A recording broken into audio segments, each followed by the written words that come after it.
Kenapa sekarang ini bil elektrik asyik melambung tinggi je? Jom kita lihat 10 cara jimat elektrik yang memang berkesan. Elektrik merupakan sejenis sumber tenaga sekunder yang diperolehi melalui proses penukaran pelbagai jenis sumber tenaga lain. Sebagai contoh, air, matahari, angin, biogeosim, bahan api fossil dan lain-lain. Di Malaysia, sumber utama tenaga elektrik dihasilkan menggunakan empangan hidroelektrik. Secara asasnya, tenaga elektrik diukur menggunakan unit yang dipanggil watts yang dinamakan sempena nama James Watt, pencipta enjin steam yang pertama. Di Malaysia, tarif elektrik dikira menggunakan blok-blok kilowatt-hour yang tertentu berdasarkan penggunaan. Tanpa melengahkan masa lagi, berikut adalah 10 cara yang mudah untuk menjimatkan elektrik di rumah anda. Matikan peralatan yang tidak digunakan. Cara yang paling asas untuk menjimatkan elektrik di rumah anda adalah dengan mematikan peralatan yang tidak anda gunakan. Sebagai contoh, mematikan kipas dan lampu apabila anda keluar dari bilik atau penapis air sewaktu anda berada di luar rumah. Selain dari itu, jangan lupa juga untuk mematikan suis pengecas telefon dan powerbank anda sebaik sahaja ia penuh. Kerana, mengecas secara berlebihan bukan sahaja membazirkan tenaga elektrik, malah boleh mengurangkan jangka hayat bateri dan peranti anda. Anda juga disyorkan untuk turut mencabut palam elektrik yang tidak digunakan. Walaupun amalan ini tidak membantu menjimatkan elektrik, tetapi ia membantu melindungi peralatan elektrik anda sekiranya terjadi litar pintas atau serangan kilat secara tiba-tiba. Gunakan mentol lampu yang menjimatkan tenaga. Cara kedua yang anda boleh gunakan untuk menjimatkan elektrik adalah dengan menggunakan mentol lampu yang menjimatkan tenaga. Pada masa sekarang, terdapat 4 jenis yang biasa digunakan iaitu lampu pijar, lampu halogen, lampu pendar fluor dan lampu diod pemancar cahaya. Di antara 4 jenis lampu ini, lampu pendar fluor dan lampu diod pemancar cahaya merupakan pilihan lampu terbaik yang anda boleh gunakan di kediaman anda. Ia bukan sahaja kurang panas, malah boleh menjimatkan penggunaan elektrik anda sekitar 25 hingga 35%.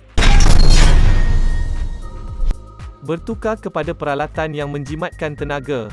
Selain dari cara di atas, anda juga boleh mengurangkan bil elektrik anda dengan menggunakan peralatan yang menjimatkan tenaga. Suruhanjaya Tenaga di bawah Kementerian Tenaga dan Sumber Asli telah mewujudkan inisiatif bagi membantu rakyat Malaysia membuat pilihan yang lebih bijak, di mana pelbagai barangan elektrik diuji, dinilai dan diberi skor berdasarkan penggunaan tenaganya mengikut kriteria standard prestasi tenaga minimum. Produk-produk ini kemudiannya dilabel menggunakan label cekap tenaga dengan nilai maksima sebanyak 5 bintang. Ini bererti semakin banyak bintang pada labelnya, maka semakin jimatlah tenaga elektrik yang digunakan. Jadi, pastikan anda memilih peralatan yang mempunyai lebih banyak bintang sewaktu membeli barangan elektrik untuk rumah anda. Bersihkan kipas dan penapis udara. Tahukah anda bahawa kipas dan penapis udara yang dipenuhi habuk menggunakan lebih banyak tenaga?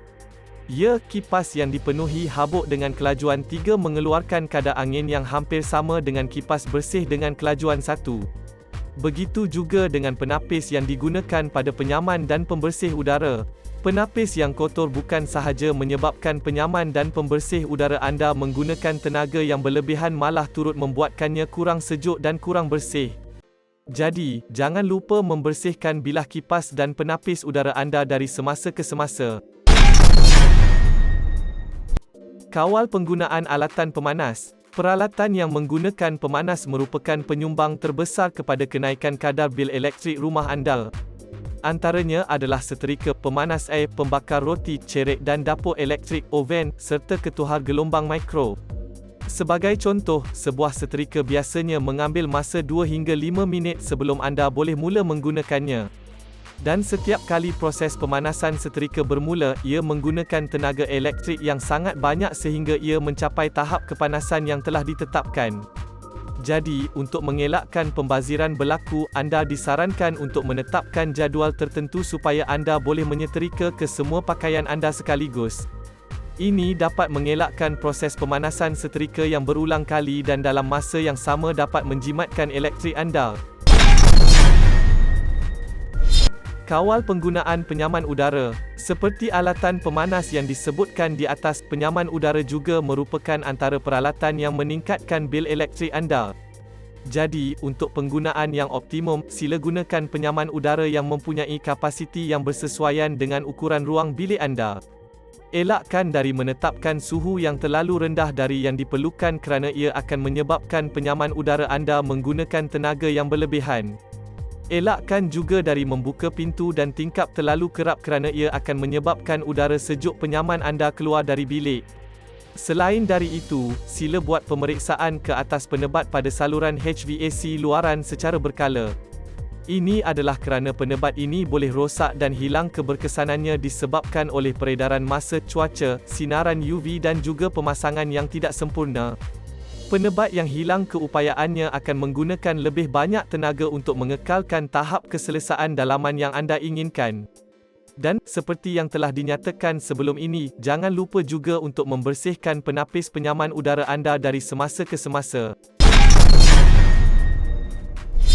Gunakan suis automatik atau pemasa. Salah satu cara yang efektif untuk menjimatkan elektrik di rumah anda adalah dengan menggunakan suis automatik atau suis pemasa.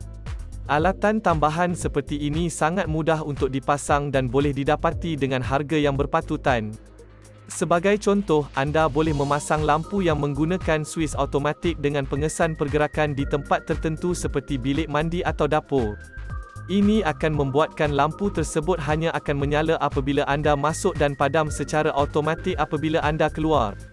Selain dari itu, anda juga boleh menggunakan suis pemasa untuk peralatan elektrik lain seperti kipas dan penyaman udara, di mana peralatan ini akan dinyalakan dan dipadamkan secara berkala mengikut masa tertentu yang telah anda tetapkan.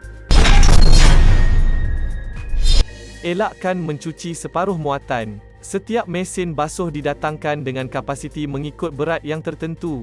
Tetapi ada di antara kita yang gemar mengasingkan pakaian putih dan berwarna dan mencucinya secara berasingan. Ini akan menjadikan penggunaannya tidak efisien serta menyebabkan berlakunya pembaziran. Sekiranya anda ingin mencuci pakaian putih dan berwarna secara berasingan, pastikan ianya cukup muatan sebelum anda memulakan cucian. Atau anda boleh menetapkan hari yang berbeza untuk membuat cucian putih dan berwarna secara berselang-seli. Gunakan cahaya semula jadi. Cahaya semula jadi membantu menerangi kediaman anda tanpa sebarang kos tambahan. Hanya bukakan langsir dan biarkan cahaya tersebut masuk dan menyegarkan rumah anda. Ini semestinya dapat mengurangkan penggunaan lampu dan kipas pada waktu siang serta menjimatkan elektrik. Teknik pencahayaan yang baik juga membantu menjadikan ruang yang kecil dan sempit menjadi luas. Tetapi, sekiranya cahaya tersebut terlalu terang, anda boleh memasang tirai pada tingkap untuk mengawal kemasukan cahaya ke rumah anda. Gunakan tenaga solar. Tenaga solar merupakan sumber tenaga yang diperolehi daripada cahaya matahari. Ia adalah pilihan yang selamat, murah dan lebih mesra dengan alam sekitar. Tambahan pula, kini teknologi solar merupakan teknologi yang mampu dimiliki oleh semua orang. Anda mungkin tidak dapat mengubah seluruh rumah anda untuk menggunakan 100% tenaga solar, tetapi terdapat pelbagai cara lain yang anda boleh gunakan dalam kediaman anda. Sebagai contoh, anda boleh menggunakan lampu berkuasa solar untuk pagar dan kawasan halaman sekitar rumah anda. Selain itu, anda juga boleh memasang panel solar dan menggunakannya pada peralatan elektrik yang lain atau menyimpan tenaganya ke dalam bateri untuk digunakan kemudian. Dan cara ini telah terbukti sebagai salah satu cara yang berkesan untuk menjimatkan elektrik. Kesimpulannya, cara untuk menjimatkan elektrik yang sebenar ialah pilihan kita sendiri. Mampukah kita disiplin? Pelbagai cara mudah telah dikongsikan yang anda semua boleh praktikkan dalam kehidupan seharian korang.